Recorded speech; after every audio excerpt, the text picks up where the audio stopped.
I'm David Benedictus, and I've been teaching and training for 30 years, mostly in healthcare, in hospitals and in universities.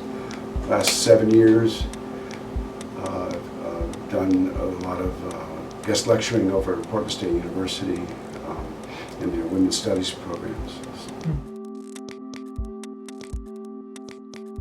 The class I'll be teaching in the mature learning fall course is the brain and aging.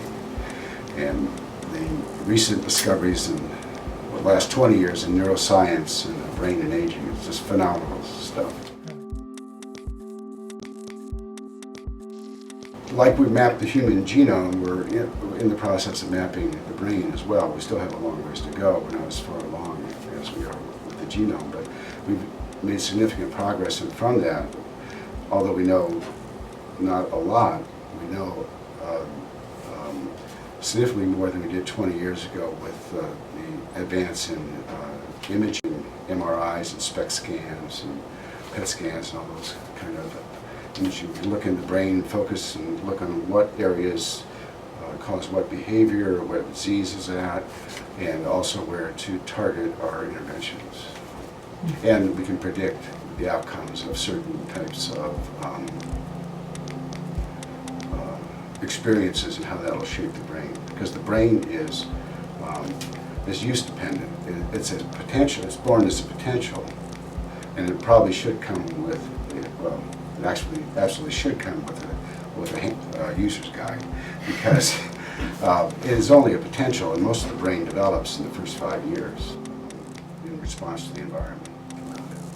That's really interesting. Yeah. And what then happens in utero, in the womb, in the first 5 years, actually can predict whether you'll have a healthy life course or whether you develop chronic disease. We're hardwired for relationship, and so that connection with the primary caregiver is critical. And they've done studies showing that within the first, I think it's 3 months, the baby starts looking, the infant starts looking at their mother's eyes and cueing on that.